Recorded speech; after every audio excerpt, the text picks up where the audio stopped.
নাগরিক ঐক্য 13 বছর পূর্ণ করেছে, 14 বছরে পদার্পণ করেছে। রাজনীতির ভাষা না হলেও সাহিত্যের ভাষায় সাবালকত্ব অর্জন অবশ্যই করেছে। এই ভাষাগুলো সহ বানাবে ভূমি ব্যবহার করতে অবশ্যই, কিন্তু এই প্ল্যাটফর্ম হিসেবে এটার যাত্রা খুব সম্ভবত 2009 থেকে শুরু। প্ল্যাটফর্মে দাঁড়িয়েছিলেন এই 4-5 বছর, না হলে 18 বছর হয়ে যেত মনে হয়।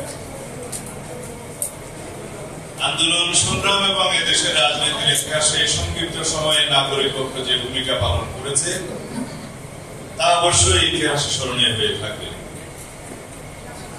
একটি স্বৈর শাসক এবং ফ্যাসিবাদের বিরুদ্ধে কিভাবে বুক চেতিয়ে দাঁড়িয়ে কথা বলতে হয় এবং সমাজের সবচেয়ে গণ্যমান্য ব্যক্তিদেরকে একটা প্ল্যাটফর্মে নিয়ে এসে বক্তব্য দেওয়াতে হয়, সেই ভাষা এবং সেই কৌশল মান্না ভাই আয়ত্ত করেছিলেন অনেক আগে। আমরা দেখেছি সেটা। সেই সংগ্রামের ইতিহাসের সাথে আমি দেশে এবং বিদেশে থেকে অনেকভাবে ওনার সাথে জড়িত ছিলাম। আপনারা জিজ্ঞেস করতে পারেন, আপনি তো দেশেই ছিলেন না, কিভাবে মান্না ভাইয়ের সাথে আন্দোলন সংগ্রামে যুক্ত ছিলেন? সেই কথা একদিন না হয় ওনাকে জিজ্ঞেস করবেন। তীব্র গণ আন্দোলনের সময় এই 2024-এর আমিনামি নির্বাচনের আগে এবং তারও আগে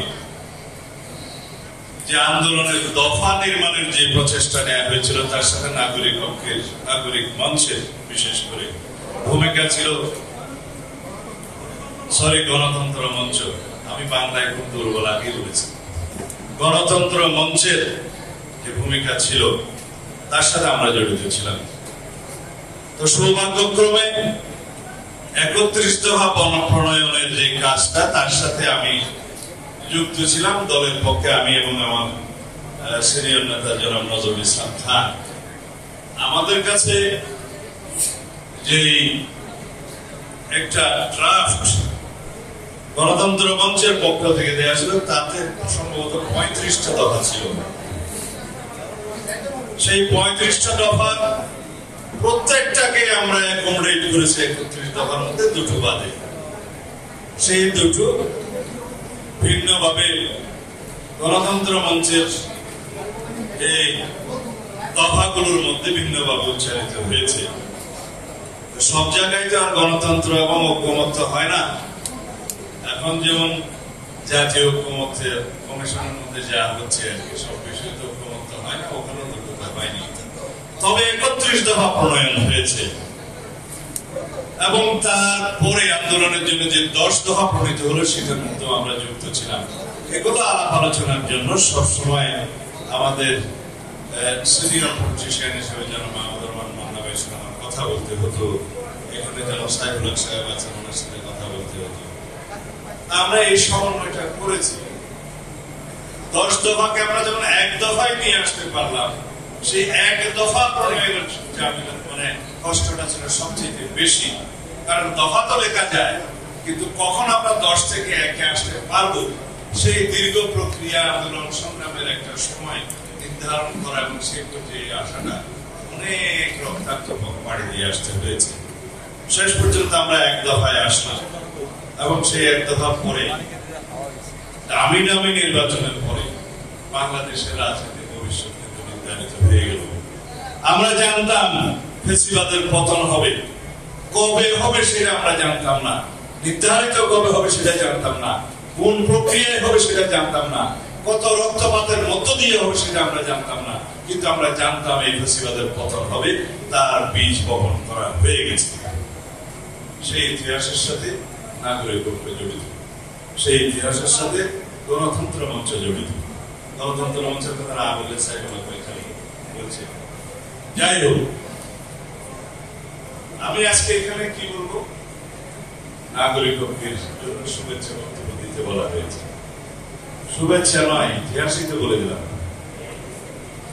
নাগরিক ঐক্যের প্ল্যাটফর্ম থেকে নাগরিক ঐক্যের রাজনৈতিক দল হওয়া পর্যন্ত যে ভূমিকা ছিল সেটা নিয়ে সারা জাতির মধ্যে একটা ঐক্য ছিল। যখনই সেটা রাজনৈতিক দল হিসেবে পরিণত হলো প্রকাশিত হলো তখন শুধু একটা দল হয়ে গেল। এখন আমি বলবো গণতন্ত্র মঞ্চ, নাগরিক ঐক্য, আপনারা যারা দলে এবং মঞ্চে পরিণত হয়েছেন, আপনারা এখন জাতীয়ভাবে সেই ভূমিকা পালন করবেন, যাতে জাতিকে আপনারা দিক নির্দেশনা দিতে পারেন। এটা হচ্ছে আমার শুভেচ্ছা এবং শুভকামনা। কারণ আপনাদের সাথে শুধু দুজন হারিয়েছে,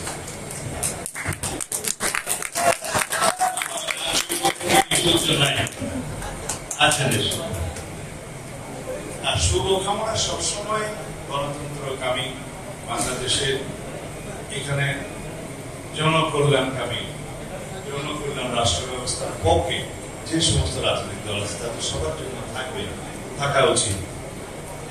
কিন্তু যাত্রাটা যদি একটু অধিকাংশ রাজনৈতিক দলের সাথে মিলে যায় সে চেষ্টা আমাদের করতে হবে। কারণ আপনারা চাইবেন কল্যাণমূলক রাষ্ট্র, আরেকজন চাইবেন অকল্যাণমূলক রাষ্ট্র, আরেকজন চাইবেন, আমরা সবাই মিলে বাংলাদেশের সকল গণতান্ত্রিক শক্তি সেটা আদর্শ চাইব, সবার মধ্যে যেন একটা কমন আদর্শ থাকে যে আমরা সবাই জনগণের মুক্তি চাই, সবাই জনগণের অর্থনৈতিক মুক্তি চাই, সবাই কল্যাণ রাষ্ট্র নির্মাণ করতে চাই, সবাই শক্তিশালী গণতান্ত্রিক রাষ্ট্র নির্মাণ করতে চাই, সবাই বৈষম্যহীন, সাম্যভিত্তিক, মানবিক মর্যাদা ভিত্তিক সামাজিক সুবিচারের রাষ্ট্র চাই। এখানে যেন আমরা সবাই কার্যত এক হতে পারি, ভাষণের মধ্যে নয়।